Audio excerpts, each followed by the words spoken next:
Welcome back to the We Are City channel for an episode of our Manchester City FC24 Reboot Career Mode. In today's episode, we're going to be talking about transfer targets for this upcoming season with only one target really in mind. It is the holding midfield role. We need someone to come in and be either a partner alongside Rodri or a backup to Rodri, replacing what Calvin Phillips was supposed to be at Manchester City. Now, obviously City in the past have gone with bringing in someone who is literally a like-for-like change for Rodri, a backup to Rodri, someone to sit on the bench and come in for Rodri when not necessary. And that is what the role Calvin Phillips had at Manchester City. That hasn't worked. That really hasn't worked. So I am looking for someone that can come in and not only just be a backup to Rodri, but can play in the midfield alongside Rodri and then be the backup to Rodri, if so, when so needed. And that might just be 15 games a season where he plays holding midfield when Rodri isn't there. But in the other games, he can play alongside Rodri and be an immediate improvement on our starting 11. The Ilkay Gundogan replacement, perhaps the perfect Ilkay Gundogan replacement, something that Kovacic and Matheus Nunes haven't been for Pep Guardiola's Manchester City. And the Rodri situation is a big one. So let's have a look at the options we have to replace Rodri's position, someone to play alongside Rodri in this upcoming season, our real main and number one transfer target. So a big list of players, but we're going to kick things off with our number one target for that position. City's number one target to sit alongside Rodri and back up Rodri, a player who said his icon, his hero, the player he based all his career on wanting to be like was Ilkay Gundogan. It is Newcastle United's Brazilian midfielder Bruno Guimaraes. Is an absolute all-rounder. You can see from his stats there, can do absolutely everything. He can play the holding midfield role, he can play the role alongside Rodri. He's got a great passing range. He's actually got a reasonably good, getting into the box and getting goals as well from the edge of the box. He's a fighter, he's determined. I think he's a bit more than what Ilkay Gundogan was in terms of a defensive player. I think he has a bit of Fernandinho about him, that Brazilian aggression and wanting to get into a tackle, win a hard tackle and go for opposition players. And I think that is something, that real guile and that determination, that grit alongside Rodri, I think would form an absolutely unbelievable midfield 2 partnership. Bruno Guimaraes is absolutely our number one target to go in and sit alongside Rodri in that midfield and replace Rodri when Rodri isn't there playing the holding midfield role. And I don't think actually in the market there is anyone better out there. Of course, a big stumbling block is the price. Manchester City unwilling to activate the £100 million release clause in Bruno Guimaraes' contract. And in this reboot career mode, we're going to try and pick him up for around what City were willing to pay for Lucas Paquetá a few years ago, around 85 to 90 million. Including add-ons, 90 million including add-ons. If we can't get him less than that, then City will look elsewhere. And we have got plenty of other targets on our list. One of those targets is Bayern München's Joshua Kimmich.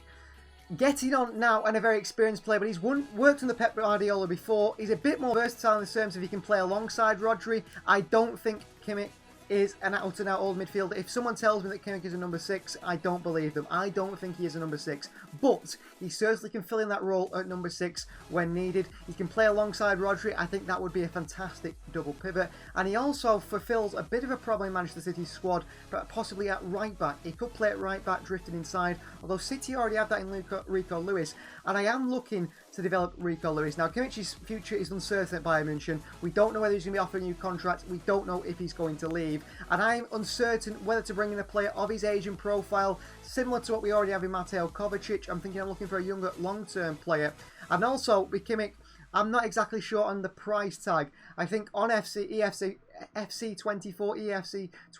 I think it's going to come in an astronomical fee, an absolutely crazy fee to try and bring in Joshua Kimmich. And I think that's going to be too expensive for what we're looking for. We wanted to pick up a player of his age around 30 million. I just don't think that would happen in Joshua Kimmich's case. Options high on my list is a man who played perfectly alongside Rodri at Euro 2024, went on to lift the Euro 2024 trophy with Rodri as a midfield partnership, Fabian Ruiz. Now, he can step into that holding role, perhaps if City really needed him to, if Rodri wasn't there. But as a partner for Rodri, I don't think City could do much worse than Fabian Ruiz. 87 rated he is in career mode, a big upgrade after brilliant performances in Euro 2024 and the latter stage of the season for Paris Saint-Germain. And if he was to come in at a reasonable fee, and if City could negotiate with PSG, which is due to off-the-field issues and, the Middle East issues, City and PSG don't tend to do deals with each other, but Fabian Ruiz might just be the one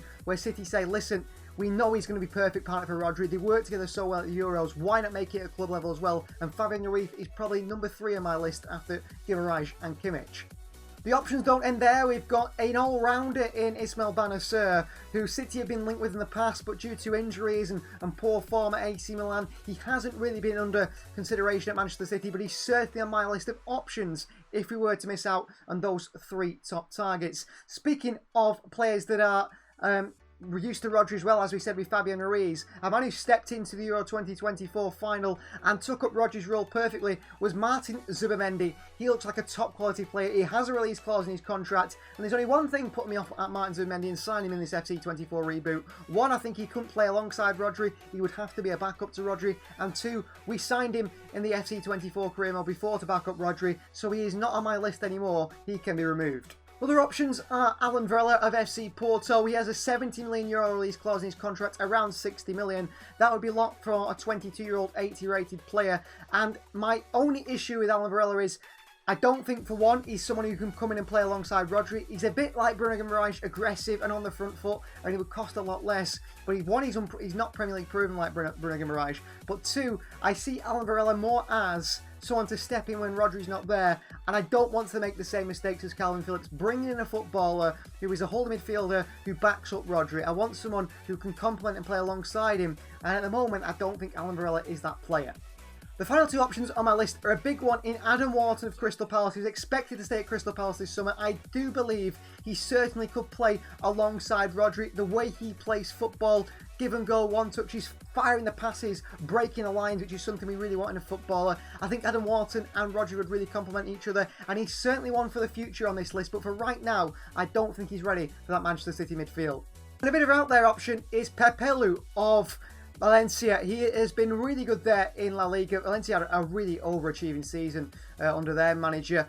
But again, I'm not sure physically he's ready for the Premier League this time. I think despite being 6'1", I think the midfield, him and Rodri would just not work together. I think Pepelu would play instead of Rodri. And like the Guimaraes, not the Guimaraes issue, but the Varela issue, Guimaraes can play alongside Rodri. I think Kimmich would play alongside Rodri. But I think Pepelu and Varela, they would want to play as a backup to Rodri. And I just don't think they get enough game time, considering Rodri's our highest rated player. He's the key man in Pep Guardiola's side, and the man who would start pretty much every game if we can start him. And that's why I'm slightly on the back burner with the likes of Pepelu and Alan Varela. So the only key target, like we've explained there, is a holding midfielder and a midfielder to complement Rodri so that he can get game time and back up Rodri when needed. But we do have some problem areas that might become problem areas throughout this summer window because we don't know what offers might come in or in the future. One of those is Ederson. Now, it looks like Ederson is going to stay at Manchester City, but Stefan Ortega Moreno is staying as well, and City have got 2 #1 goalkeepers there that want to be at the club. Now, Ederson, we will look to try and sign to a new contract. That is one of my big aims throughout this career mode. Get Ederson signed to a new contract, and that would mean that next season would probably see Stefan Ortega Moreno leave the club in search of first-team football. And City need to be looking for, as both of those are in their 30s now, a goalkeeper who's a bit younger, or someone who can back up either Ederson or someone who can take over from Ederson in the future. And I have added a few of those goalkeepers to the list that I do believe could be good options for the club. These are the list of goalkeepers that I've made a big plan to sign perhaps in the future, depending on the futures of Ederson and Stefan Ortega Moreno. Starting off with Brighton and Netherlands #1, Bart Verbruggen looked really good for the Netherlands in the Euros. And one thing he really has got, this goalkeeper, he's fantastic with his feet. And that is something that Pep Guardiola and the City style, where the Pep Guardiola isn't at Manchester City anymore, really do value. And Bart Verbruggen, at 20 years of age, certainly to me, pops out as a possible Ederson replacement straight away because of his age. We also have Diogo Costa for the future. Had a wonderful Euros with Portugal, a penalty saver. Not as good with his feet as Verbruggen, but is certainly a better shot stopper. He is high on my list as a goalkeeper for the future. And the same thing goes for 2 other goalkeepers as proper high-level, top-tier goalkeepers. Gregor Kobel of Borussia Dortmund. Again, probably not as good as Verbruggen with his feet, but a much better shot stopper. One thing I'd say with Kobel is I think the price tag would probably sway us away from his move. Or perhaps Spain's Unai Simon, another really good goalkeeper with his feet. Has his crazy moments at times, but those 4 would be ones to come in and replace Ederson, really. Byron Verbruggen, who could maybe come in and back up Ederson for the future. If it was Ortega to leave, though, perhaps younger and inexperienced goalkeepers or lower-rated goalkeepers, we've got a choice of Philip Jorgensen of Villarreal, who stands out and has been linked with Manchester City as an option. We've got Michael Zetera of Werder Bremen, who seems very much a Stefan Ortega regen, perhaps, playing for Werder Bremen in the Bundesliga. Could he come in and with his kicking and quality back up Ederson if Ortega was to leave? We've got Milos Slivlar, who is a young goalkeeper, but I think at his age needs more game time to be playing and progressing, maybe similar to Jorgensen, and not ready to be stepping up for Ederson in the near future. We've got Christos Mandas as well, a 74 rated 21-year-old Greek goalkeeper from Lazio that Manchester City actually apparently have made offers for, according to the Italian press, but he certainly is on City's list as well. A bit of a younger goalkeeper, maybe for the future of the club in terms of replacing Ederson many years down the line, perhaps a City football group signing, would be Mikel, the Atletico Paranaense goalkeeper, who will be number one for the Brazilian side now that Bento has moved to Al Nassr, crushing and ending that move for Ederson. He is a good goalkeeper for the future, only 19 years of age, one we could keep an eye on and progressing his development, and perhaps one for the future of Manchester City. Now, with goalkeeper, we have 4 other positions to keep an eye on in this transfer window, starting with right back. Kyle Walker, what is his future at Manchester City? Do a club from Saudi Arabia come in and put big money on the table for Kyle Walker? Does that sway him to go and move for big money like it did for Ederson? I think City would, accept a lot lower transfer fee for Kyle Walker. His future's uncertain, and we do have a little bit of a right-back situation with the Kyle Walker one, because Joao Cancelo, we intend to move on. We've got Yan Kuto, who looks to move on as well. We have got Issa Kabore, who looks to be moved on, and then Rico Lewis, who I don't see his future at right-back for the club. So then it does mean that Kyle Walker is in a situation that if someone was to come in like a Saudi club making a move for Kyle Walker, we will have decisions to make, and we perhaps will have a right back to move for. City now, last year when Kyle Walker was expected to go to Bayern München, wanted Benjamin Pavard, who in the end moved to Inter Milan. Who is on our list of right backs that possibly could replace Kyle Walker? We've got a big long list of possible replacements for the future, whether it is a player right now or for one of the future of the club. So starting off with a fullback who can play centre-back and in midfield, 6'2", versatile, experienced player in Champions League football, La Liga football, and he's played in the Premier League before. It is Juan Foyth, Spurs man, 25 years of age, the Argentinian. He could be the man to come in and replace Kyle Walker in Pep Guardiola's side. I think his versatility, he's sort of an all-rounder as a defender. He sticks out to me as a good option and one to come in straight away and perhaps play that role. And a younger option is Italian Michael Coyote, 76 rated, the Fiorentina fullback, and he is a real physical force, maybe more different to what Pep Guardiola is used to, a more attacking winger sort of fullback. But he's certainly on my list of possible replacements for Kyle Walker, and I think his physicality and pace can be replicated in what Kyle Walker we would lose in losing Kyle Walker and what Kyle Walker brings to Manchester City. The same goes for Ezri Konsa, an expensive signing but homegrown, which does sort of tip the need a little bit, because you always need homegrown players in terms of squad building, how your squad should look. 25 years of age, 6 foot. I think he would be an absolutely brilliant signing for Manchester City, although he is more of a centre-back. He does play that back 3 role, perhaps like Walker would do. We've got Benjamin Henrichs of RB Leipzig. He's a bit of an underrated signing, really. Versatile, can play right back and left back, which City perhaps are lacking in the left back situation as well. And he is 26 years of age, going on to 27. A versatile player, can play in midfield as well, one that Pep Guardiola has been linked with in the past.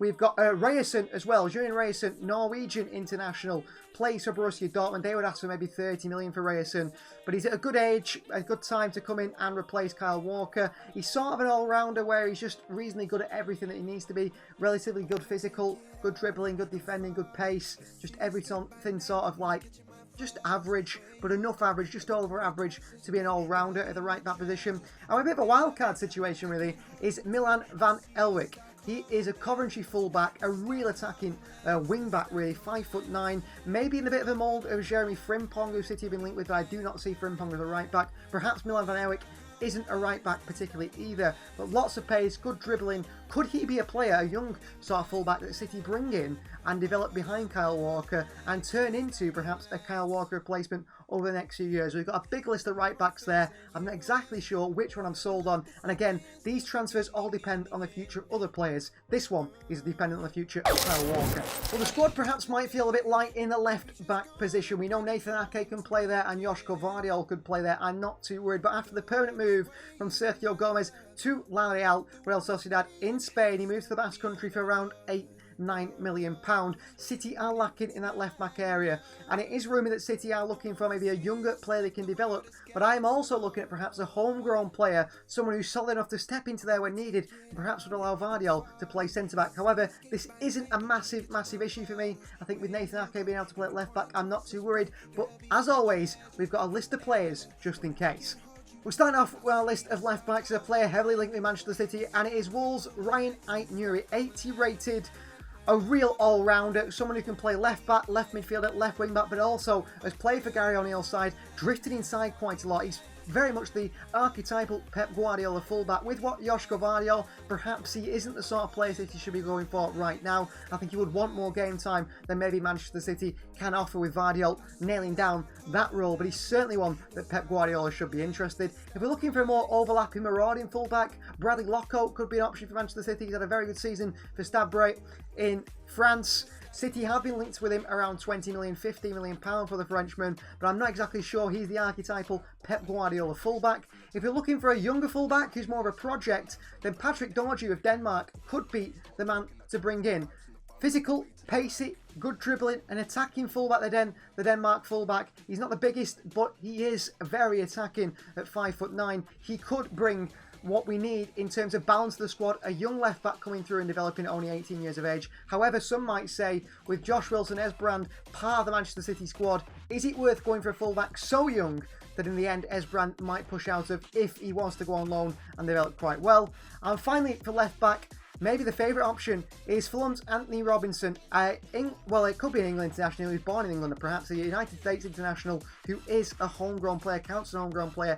80 rated. Those stats look fantastic. I think he could just bring something to Manchester City's squad that perhaps we're lacking on that left-hand side. I think as a backup to Vardiol and as an improvement to the squad, Anthony Robinson sticks out to me as, if I'm going to move for a left-back, my number one choice because of the physical side of the game that he brings. Marauding, attacking, getting crossed into the box. Not the same as Vardiol, very different profile, and one that 25 years of age and homegrown really does add a balance to this Manchester City side. Now, the club could be pushed into the market for a midfielder, an attacking, wider midfielder, a fluid midfielder in the summer transfer market, depending on the futures of Matheus Nunes. Now, we are open to offers, and if Saudi come in and offer big money for Matheus Nunes, he could leave the club. However, I'm not too set on replacing Matheus Nunes. I don't think he's that big of an issue at the moment. If he was to leave the club, I think the squad would still be strong. But we are still obviously uncertain of the future of Bernardo Silva. Could Bernardo Silva leave Manchester City? Well, he's expected to stay because no club have come in with an offer. But you never know, coming towards the end of the transfer window, someone could come in for Bernardo. And I don't think Matheus Nunes is good enough to step up. I mean, he's nowhere near the same quality of player. And I have created a list of possible replacements for Bernardo Silva should we be an issue where we see him leave this summer. Well, our list of replacements for Bernardo is quite big, starting off with a bit of an out-there option. Someone who was heavily linked with City during his time at Celta Vigo, and in the end he moved to Saudi, which was so strange for a high potential player, really highly rated, and we thought Manchester City would make a move for him when it was looking like they would lose Bernardo Silva, and that is Gabri Veiga, a very attacking forward-thinking midfielder, relatively physical, relatively attacking. He's a bit of a dark horse in terms of replacing Bernardo Silva. I wanted to add him to the list just for someone to you guys to maybe have a think about. There's Lucas Paquetá, who's currently at West Ham United, but under big investigation for being suspended from football permanently, for life perhaps, due to gambling breaches. That would be a big problem in world football, because I think he's a fantastic player, and he is the player City had picked to replace Bernardo Silva should Bernardo go. Alex Baena, perhaps a bit of an out there signing, but when you look at Baena's football and you look at the way he plays stylistically, can play out wider in midfield. He brings everything Bernardo Silva does bring, and at Villarreal, I think City could pick him up for maybe 30, 40, maybe 50 million. And I think he could really step in that Bernardo Silva role for Manchester City, and he's certainly high on my list as possible Bernardo Silva replacements. The list doesn't stop there though. We also have Julio Cesar Enciso of Brighton, 80 rated, again 19 years of age, of Paraguayan. I think he, again, aggressive, real front foot footballer who's very determined to play well. He's also on my list of players. If Bernardo Silva and Nunes was to go, to look at a player and say, listen, I'd like to bring one of those guys in, he's also pretty high on my list in terms of Bernardo Silva replacement. And the final situation that we might come into in the transfer market is the situation around Julian Alvarez. Apparently, due to game time, Alvarez wants to leave Manchester City and he wants to join Atletico Madrid or Paris Saint-Germain this summer. It looks like PSG are picking up Victor Osimhen, so he will want to go to Atletico Madrid, and that could be an issue in City's transfer market. But I'm not targeting an out-and-out striker to replace Alvarez. With Alvarez, it's a sort of a double option with him because Alvarez could go and so could Manchester City talisman in Kevin De Bruyne. At 32 years of age, De Bruyne is getting no younger, and maybe Alvarez drops deeper and City bring in a striker if De Bruyne was to go, or if Alvarez goes, does City bring in someone who can play the false nine? Does De Bruyne play the false nine in his older age, or do we bring in a creative midfielder? Well, I've got a big list of options in terms of striker, creative midfielder that are surrounding the situation between Kevin De Bruyne, which I'm not looking to sell De Bruyne, I hope not to sell him, but particularly Julian Alvarez's future in this transfer window and where he might go. Either this summer or next summer, it looks like he will leave Manchester City. Well, in terms of replacing Kevin De Bruyne, we have two targets who are the two most expensive targets on the list, would cost between 150 and 180 million. It's Jamal Musiala and Florian Wirtz. I mean, two absolutely unbelievable footballers. Either of them would be an unbelievable sign. I think Musiala is something different to what City have. I think Florian Wirtz maybe he's a little bit similar to Phil Foden, but I would like either of those to replace Kevin De Bruyne. I think anyone would, and there's no description on these players and their play styles needed. They are two insanely highly gifted, unbelievable footballers. A bit of a dark horse in sort of replacing Kevin De Bruyne would be Ohian Sanchez. Can play either striker or attacking midfielder, a goal scorer from midfield, and he is sort of on my list in and around there as a possible replacement for Alvarez or Kevin De Bruyne, considering he is versatile, can play in the attacking role, striker, behind the striker, perhaps could play out wide as well, which Wirtz and Musiala can do also. And then we have a list of sort of forward players and strikers for an out-and-out striker. We've got a wide player in Rodrigo of Real Madrid, was heavily linked with City earlier in the transfer window. That has died down completely. Apparently Real Madrid would want 180 million euros to Rodrigo, which City would never pay, but around 70 we might be interested in him. Benjamin Sesko could leave Leipzig next summer for 55 million. He won't be leaving this summer, so if Alvarez was to go this summer, we couldn't bring him in. Lois Openda maybe a too much on the expensive side, but I think he's a really, really good player. Although I don't think he'd get enough game time to be happy playing behind Erling Haaland. That is why I'm looking at maybe a more fluid forward player like Sanchez, Rodrigo. We've got Kilchoy as well here from Besiktas, who is basically the new Sergio Aguero. The way he plays, the way he looks, he's fantastic in that terms of Aguero. Very young, only 17 years of age. A lot to develop in his game, but certainly high on my list. And then a real out there signing perhaps would be Augustin Roberto. Perhaps maybe a player we bring in to play centrally, only 17 years of age, as a youngster and develop. I'm not exactly sure on the Aguero and Kevin De Bruyne situation, but they are a problem that we might run into in this transfer window. You don't know what's going to happen in the transfer window, but I'm hoping it'll be the next one. So just a quick run through as well of our objectives and rules for this series, starting off with the transfer rules, then the squad rules, then the success objectives. The transfer rules, because we are talking about transfers, no first team signings are allowed to be made in the January transfer window. City never do deals in January. Every January window, we must sign one upcoming star. City have signed Maximo Piron, Julian Alvarez, Claudio Echeverri in January. We're looking to do the same. We need to make 3 CFG signs each window for CFG clubs around our group to keep that relationship with them. We can never have a net spend over 60 million in the transfer window, so we've got to keep bringing the money in order to keep spending. Any sign over 28 years of age must cost less than 35 million. That certainly does affect a player like Joshua Kimmich or an older player coming in. City like to buy young and developed players, and experienced players never cost more than that. No signs over 30 unless on a free transfer. So anyone over 30, unless a free transfer, is not happening. And finally, all transfer negotiations will be led by our sporting director of football, Cheeky Biggetti Stein. So we won't be doing any of the transfer negotiations, but we will be having talks with players and so on. And that will become clear in future episodes as this series goes on. These first 3 episodes really just introductions to our transfers, squad and so on. So squad rules, we must integrate 1 player from the Academy or CFG loan group each summer. We will pick that player at the start of the season when things kick off after pre-season. We've seen what they perform like. We can maximum have 25 players in a squad with 8 homegrown players. 8 players must be English. That is not including under 21s, of course, like the Premier League and Champions League squad rules in real life. Every player in the 25-man squad must make a minimum of 16 appearances during the season. We'll talk about that a bit later on in terms of players. I had a look at players last season and we wouldn't be forced to sell anyone barring Sergio Gomez, who's already left. If not, the player must be sold the following season, excluding, of course, injuries if someone picks up a big long-term injury, an under-21 player and Scott Carson or any third-choice goalkeeper. And finally, we must sell 3 first-team players at least every transfer window to keep the squad fresh and keep things moving. That is the plan anyway. So we must do that. Keep the squad fresh, keep the transfer window going. And finally, success objectives. We want to win everything. So we want to win the FIFA Club World Cup. We want to win the Premier League, win the Champions League, win the FA Cup, win the Carabao Cup, and win the Ballon d'Or with 1 player if we can do there. All our objectives for success-wise this season. And finally, we want to sell a player for 50% profit. Sell a player for 50% more than we sign them for and make a big profit. Can we do that? Well, we'll find out, won't we? That ends today's episode of all the transfers, pre-season, and the actual negotiations and so on. Kick off for the next one. Thanks for watching. Please do like the video if you're already. Please do subscribe if you are new. And we'll see you all next time.